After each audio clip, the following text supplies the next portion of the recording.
couple of hours' sleep before Gidge started in with the clanging. They'd had a dress rehearsal the night before. Their play still stunk, so they'd stayed really late at the theater trying to unstink it. They looked fried. They were both wearing plaid boxer shorts and baggy t-shirts for indie bands no one outside our family had ever heard of. Their faces were red and splotchy. Their hair was flat on one side and all Albert Einstein-y on the other.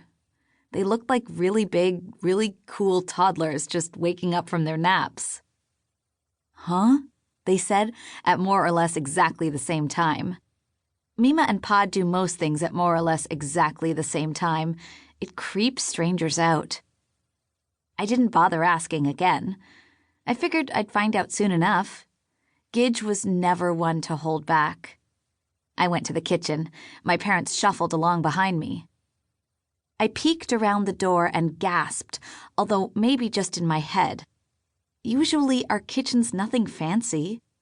Half our family meetings are about trying to find money to replace the counter where it's burnt, or fix the ceiling where it's leaking, or buy a fridge that actually keeps things on the cool side. But that day? Wow. HGTV or what? Silver balloons were tied to the backs of the kitchen chairs with twirly ribbons. The pot rack was covered in tiny twinkly lights. There was a white cloth on the table, 4 sparkly wine glasses on a sparkly tray, and a giant bottle of champagne with little teardrops of, I don't know, dew or something creeping down the sides. Everything smelled of lavender oil and a little ylang-ylang too. Gidge was big into saving the world, so no way she'd normally have balloons, let alone put the lights on if it wasn't totally pitch black out. The champagne was a retirement gift from her last class of students. She'd been saving it for something momentous. What could be momentous enough for twinkly lights and champagne at 10:30 in the morning? Gidge believed in celebrating all gifts from the universe, but I doubted even she'd go that crazy over a new fridge. A few seconds later, she swanned into the kitchen from the backyard. Even with the bad knees, Gidge tended to swan. She'd picked a bunch of white flowers from the garden.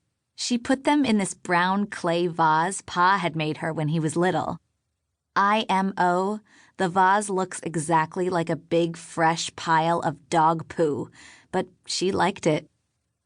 She'd lined her eyes in smudgy black so they looked super bright, like green Smarties or baby peas or something.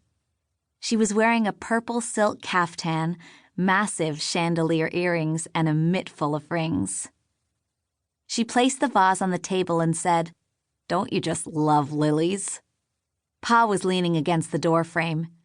He moaned and went, "Sure, but not as much as I love sleep." "Oh, now, you'll have plenty of time to sleep later. Sit, sit, sit," she said, and we did. She put on this big smile, then looked at each of us, one at a time. She folded her hands on the table, closed her eyes, took a few deep breaths, then her face went all shiny. She said, "I called you here to announce that I'm starting an exciting new phase of my life." I slapped my hands over my mouth. It might have looked like I was trying not to barf, but it was actually happiness I was holding in. My toes started tapping like I was getting ready to blast off into space, which I kind of was. Ever since she'd retired, Gidge had been working on her fashion portfolio. Just the week before, she'd finished final drawings for her entire winter collection. It was aimed at older women and featured clothes as stylish, youthful, and, okay, now I'm trying not to barf, sexy as you are. She called the collection Now or Neverland, and it was, of course, fabulous. I'd helped her research companies online that might be interested in making her designs. We'd sent out a bunch of promotional packages. I figured she'd found a taker. I wished I'd finished bedazzling my skirt. I felt underdressed. This was a big deal. "Gidge?" I was so excited. Is it? She patted my hand. Her eyes twinkled.